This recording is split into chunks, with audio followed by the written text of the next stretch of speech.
Bonjour à tous, donc nous continuons dans nos halachot de Bichoul et nous allons voir aujourd'hui comment préparer un thé. On avait vu les différences entre le Keli Rishon, le Keli Shal Gabé Haesh, le Keli Sheni et le Keli Shlishi. On avait vu que le récipient qui était posé sur la source de chaleur, en l'occurrence sur la plata, puisqu'on va parler dans une cuisine classique, cuisine qu'on connaît, pouvait tout cuire. Donc il est évidemment formellement interdit d'introduire quelque ingrédient que ce soit sur la casserole qui se trouve sur la plata. Ni des épices, ni du sel, ni de la viande, puisque on sait que ça va se mettre à cuire, peu importe le temps que ça va prendre, mais à un moment ou à un autre, ça va être cuit. Quand on retire le récipient de sur la plata, il devient Keli Rishon, et à ce moment-là, il est encore capable de cuire, même si pas tout à fait, pas autant que s'il était sur la source de chaleur, évidemment, mais en tout cas, il est capable de cuire, de faire la mélacha de cuire. Ça va au moins commencer à cuire si on laisse mariner un aliment dedans, donc on n'introduit pas d'épices dans un Keli Rishon. Donc ça, c'est ce que dit la Mishnah. Une fois qu'on a transvasé le contenu du Keli Rishon dans un Keli Sheni, là on dit que le Keli Sheni ne cuit plus. On a dit qu'il y avait quand même une petite réserve là-dessus. C'est ce qu'on appelle les Kaleh Habichoul, les aliments faciles à cuire. Et on avait dit que on pouvait craindre, en tout cas c'est ce qu'affirme le Rama et le Rabbi Eliezer Rabbi Eliezer de Metz, on peut craindre qu'un aliment, s'il n'est pas précisé dans la Gemara, puisse faire partie des Kaleh Habichoul. Et enfin, on avait dit que si on transvasait dans un troisième Keli, un Keli Shlishi, là on pouvait se permettre de penser qu'il n'y a plus de cuisson. Alors, comment préparer du thé pendant Shabbat? On avait dit qu'il y avait une réponse du Rav Ovadia Yosef dans Yechavedat qui permettait explicitement de mettre de la menthe dans un Keli Sheni. C'est-à-dire que vous avez votre bouilloire, vous avez votre koum qui est allumé avant Shabbat, donc il contient de l'eau bouillante. Évidemment, c'est Keli chez Al-Gabeesh, c'est Keli Rishon, ça peut cuire. Et vous déversez l'eau de ce Keli Rishon dans un verre. Si vous le versez directement sur la menthe, eh bien là, on peut dire que le héroïque Keli Rishon, ce qui est déversé du Keli Rishon, est capable de cuire. On a dit que c'était capable de cuire ce qu'on appelle Kedek Klipa, la partie supérieure de l'aliment. Ça veut dire que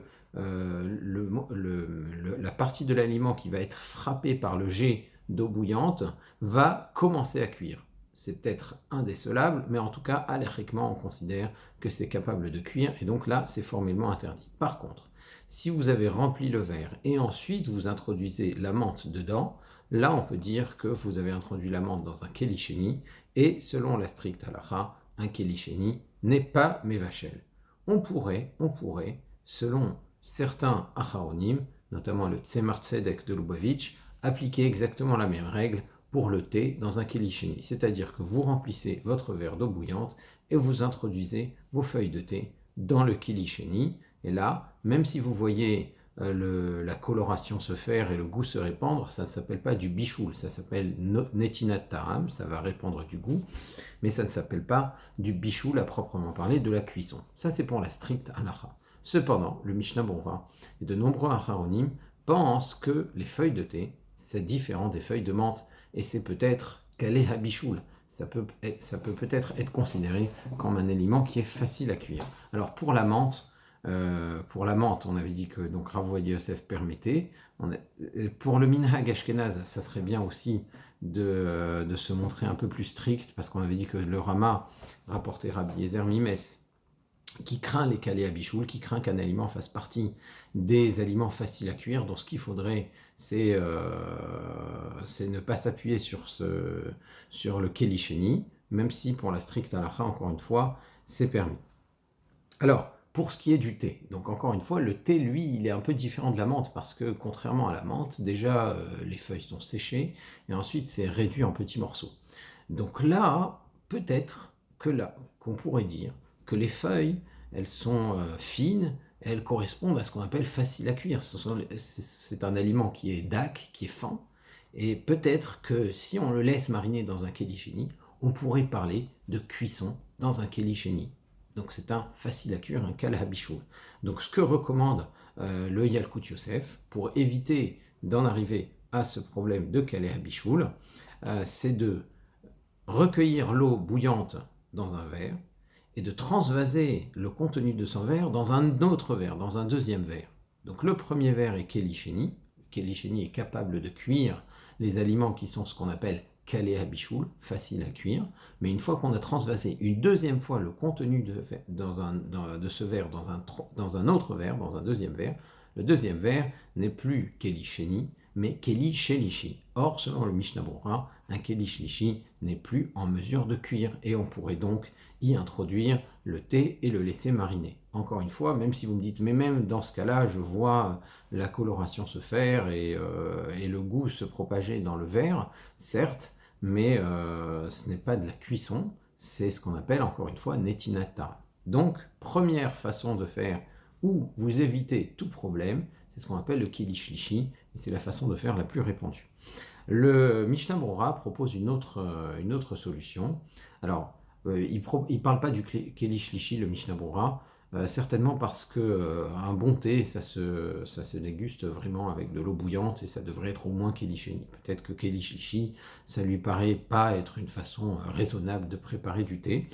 En tout cas, ce que conseille le Mishnah Berurah, il a plusieurs propositions, mais la proposition la plus pratique, c'est de préparer une essence de thé avant Shabbat. C'est-à-dire que vous laissez mariner sur la plata de l'eau avec des sachets de thé, donc qui serait préparé avant Shabbat.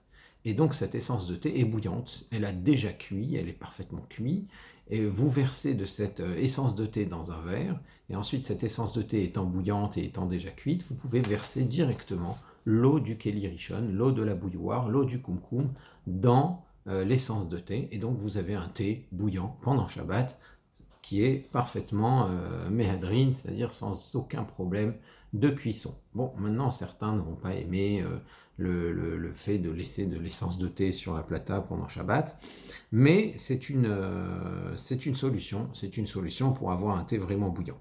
Il y a une autre solution possible, c'est celle des granules de thé. Alors si vous avez du thé en granules, bon, c'est peut-être pas aussi bon que les sachets, peut-être pas aussi frais, mais le thé en granules, il a cet avantage qu'il a déjà cuit, il est lyophilisé.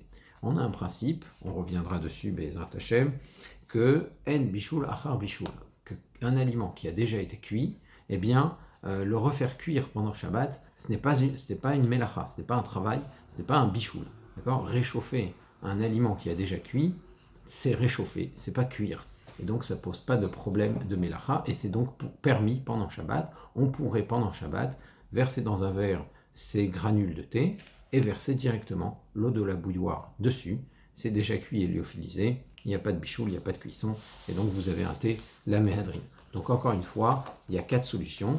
L'une qui est le haïkaratin, la stricte halakha, c'est-à-dire si on voit quelqu'un faire de cette manière, mais on ne doit pas le reprendre, d'accord ? C'est que verser, que de la même manière que de la menthe dans un keli sheni, c'est permis, et c'est permis, on va dire que selon le minhag ashkénaze, il faudrait l'éviter, eh bien on pourrait s'appuyer aussi sur cette permission pour le thé, comme le fait le Tzemar Tzedek de Lubavitch. Il dit qu'on pourrait mettre le thé dans un keli sheni, laisser mariner les feuilles de thé dans un keli sheni, c'est-à-dire dans le verre, dans le premier verre dans lequel on a versé l'eau de la bouilloire.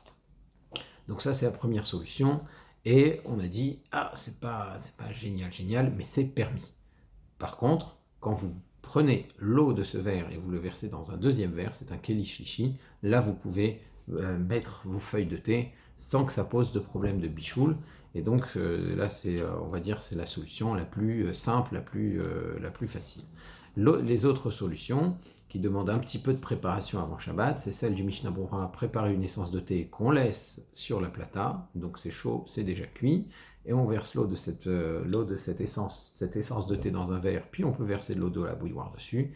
Enfin, les granules de thé, même si elles sont froides, les granules de thé, c'est pas comme l'essence de thé qui doit rester sur la plata, on va voir Be'ezrat Hashem pourquoi. Les granules de thé, elles, ont déjà subi un processus de cuisson, et donc on peut verser directement sur les granules de thé l'eau de la bouilloire. Une autre question qui peut ressembler à celle-ci, c'est celle de la manachama. Alors, ce qu'on appelle une manachama en hébreu, ce sont les plats lyophilisés qui sont déjà prêts. Ça veut dire c'est quelque chose que vous trouvez dans le commerce. Vous avez des bols comme ça en carton. Et dedans, il y a des nouilles, des petits pois, des épices. Et ça se prépare en versant de l'eau bouillante dessus. Hein. Vous faites bouillir vous faites chauffer une bouilloire, vous versez de l'eau de la bouilloire dans ce fameux bol en plastique. Et c'est comme ça que ça se mange. Voilà, c'est les plats en dernière minute.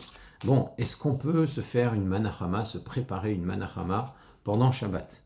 Alors évidemment, bon, c'est pas très kavod Shabbat de consommer ce genre de choses, mais bon, mettons que vous avez un creux et les journées sont longues, comme les Shabbatot d'été par exemple, et vous voulez vous préparer une manachama. Est-ce qu'on peut verser de l'eau bouillante dans une manachama, dans un plat pré-cuisiné avant Shabbat? Est-ce que c'est un problème de bichoul?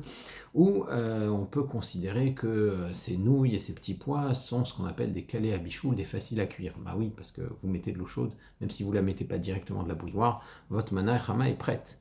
Et est-ce qu'on pourrait aussi faire de la purée à partir de flocons? Est-ce qu'on pourrait fabriquer du couscous pendant Shabbat avec de l'eau chaude? Donc il y a véritablement une question qui se pose, une question de bichoul pour ces aliments-là. Alors, verser l'eau de la bouilloire directement dans la manachama, directement dans le bol, là effectivement, ça pose un grave problème de bichoul, puisque c'est un hérouï kelirishon. Le hérouï kelirishon, l'eau qu'on verse directement de la bouilloire ou du kumkum, du chauffe-eau, pendant Shabbat, eh bien, c'est capable de cuire. C'est capable de cuire l'aliment de façon superficielle. Donc, évidemment, c'est hors de question. Mais même verser le contenu du bol dans un kélichéni, c'est-à-dire, mettons que je prends un bol, je le remplis avec l'eau de la bouilloire. La bouilloire, encore une fois, c'est mon kéli rishon, elle est sur la plata. Je remplis mon bol donc d'eau bouillante et je verse les ingrédients de ce bol, les ingrédients lyophilisés, dans ce kélichéni. Bien là aussi, il y a peut-être une question de bichoul qui se pose, puisque, mis à part les nouilles, mis à part les petits pois, il y a aussi des épices, il y a aussi des petites herbes, des aliments fins, qui, peut-être, n'ont jamais subi de processus de cuisson, parce que c'est pas tout qui a cuit, d'accord? Peut-être que les nouilles ont déjà cuit, peut-être que les petits pois ont déjà cuit et ont été ensuite refroidis et séchés, mais il y a des épices qui ont été ajoutées qui peut-être n'ont jamais été cuits. Donc il y a un problème de cuisson pour ces petits éléments, qui sont fins encore une fois, et comme ils sont fins, la question de calé à bichou, la question d'aliments faciles à cuire se pose aussi. Donc, verser le contenu de la manachama, le contenu de ce plat pré-cuit dans un bol kélichéni, c'est un problème. Par contre, ce qu'on a le droit de faire, ce qui est en général permis, d'accord, par la plupart des décisionnaires, c'est encore une fois cette méthode du kelishlishi, c'est-à-dire que vous versez l'eau de la bouilloire dans un bol, vous transvasez le contenu de ce bol dans un deuxième bol. Donc, le premier bol est un kelisheni, c'est un récipient second. Le deuxième bol, c'est un kelishlishi, un récipient triple, le troisième récipient. Le troisième récipient, lui, ne pose aucun problème de bichoul, de mévachel. Et donc à ce moment-là, il n'y a pas de cuisson, à ce moment-là, c'est permis. Donc vous remplissez un kéli et on verse la manachama dedans, et c'est comme ça qu'on peut se préparer une soupe rapide pendant Shabbat. Bien sûr, encore une fois, les soupes rapides pendant Shabbat, c'est vraiment en cas de besoin, parce que bon, je pense pas que c'est vraiment kavod Shabbat de consommer ce genre de choses. Mais bon, cela dit, ça peut arriver qu'on en ait besoin, et donc voilà comment on pourrait le préparer. Alors la purée. Est-ce que la purée, on pourrait faire la même chose? Alors, pour ce qui est du bichoul, évidemment, on a la solution du kélichichi, on a la solution du troisième récipient, d'accord, du deuxième bol, mais ça reste interdit. Ça reste interdit de préparer cette purée parce que la purée, c'est quoi? Ce sont des flocons. La purée, bien sûr, il ne s'agit pas de mixer des pommes de terre. Mixer des pommes de terre, c'est encore un autre problème. On y viendra au cours de nos halachot de Shabbat. Mais de la purée faite à base de flocons, donc c'est une purée qui a déjà été cuite, qui a déjà été cuisinée, qui a ensuite été lyophilisée, et on verse ces flocons dans de l'eau chaude. Étant donné qu'on verse des flocons dans de l'eau chaude, une sorte de farine comme ça, dans de l'eau, et qu'on en fait une pâte homogène, eh bien ça correspond à une autre mélacha, un autre travail qui est interdit Shabbat, un autre des 39 travaux capitaux de Shabbat, qui est celui de pétrir. Pétrir, c'est quoi? C'est prendre de la farine, mélanger avec de l'eau et faire une pâte homogène. C'est ça, pétrir. Donc là, on est en train de faire quelque chose qui ressemble beaucoup à pétrir. On prend les flocons de pommes de terre, on les mélange à de l'eau chaude et on en fait une pâte homogène. Donc là, c'est clairement un problème de lâche pétrir, même si on aurait une solution pour la cuisson, il y a un problème de lâche pétrir. Donc c'est pas notre sujet, mais puisqu'on parle de cuisson, autant parler de la purée. Pour le couscous aussi, bien tant qu'on y est, autant en parler. Le couscous, on peut résoudre le problème de cuisson aussi en utilisant le keli shlishi, c'est-à-dire qu'on va verser le couscous dans de l'eau chaude, dans un keli shlishi. Alors la question qui peut se poser, c'est quelque chose qui ressemble à pétrir. D'accord, on est en train de mélanger des particules avec un liquide. C'est ce qu'on appelle mégabel. C'est pas du pétrin au stricto sensu parce que la pâte n'est pas véritablement homogène, mais on mélange un aliment fait de particules avec un liquide, et donc c'est un problème de mégabel, ce qui peut être un dérivé de lâche pétrir. Alors, est-ce que c'est le même problème avec le couscous? Eh bien, on ne va pas rentrer dans les détails de la question, peut-être qu'on pourra le faire lors d'une autre série, mais ce qu'on peut dire, c'est que selon la coutume séfarade, ça ne pose pas de problème dans la mesure où on ne va pas battre le mélange. Ça veut dire qu'il ne faut pas le mélanger avec force comme on le ferait en semaine. Il faudra le mélanger avec douceur, petit à petit, et c'est comme ça qu'on pourrait préparer notre couscous Shabbat. Donc vous n'avez pas eu le temps de préparer le couscous avant Shabbat, eh bien vous avez votre bouilloire sur la plata, vous versez l'eau de la plata dans un bol, vous versez l'eau de ce bol dans un deuxième bol, donc c'est un keli shlishi, il n'y a plus de problème de cuisson, il n'y a plus aucun problème. Vous versez le couscous dans ce bol et vous remuez doucement, petit à petit, au fur et à mesure, jusqu'à obtenir votre couscous chaud pour Shabbat. Voilà, là j'ai évité le problème de cuisson et j'ai évité le problème de mégabel puisque je remue avec douceur en suivant ainsi l'opinion du Mechaber Maran Harav Yosef Karo. Le Rama, lui, est un peu plus strict, il suit l'opinion du Trumata Deshen, d'accord. Bon, encore une fois, je ne vais pas aller trop dans les détails, juste dire rapidement ce qu'il faut faire selon le Rama si vous voulez préparer du couscous selon la coutume ashkénaze, d'accord, en respectant la coutume halachique ashkénaze. Eh bien, vous pouvez encore une fois utiliser le système du keli shlishi, verser le couscous dans ce keli shlishi, mais par contre, il va falloir laisser plus d'eau que ce que vous utilisez dans le reste de la semaine. Il faut que la pâte soit un peu plus liquide, on va dire selon le Rama. Donc ça c'est le premier point. Deuxième point, il faut remuer avec un chinouille. Et troisième point, c'est qu'il faut mettre l'eau avant le couscous. Donc de toute façon, c'est ce qu'on va faire puisqu'on utilise le principe du keli shlishi. Donc plutôt que de laisser le couscous et verser l'eau du keli shlishi dans le couscous, il faudra verser le couscous dans le keli shlishi. Donc il y a l'eau d'abord et ensuite le couscous qu'on verse dedans. Ça c'est donc une première façon, un premier point qui montre qu'on fait différemment de la semaine. Ensuite, on met un peu plus d'eau que d'habitude, hein, c'est un peu plus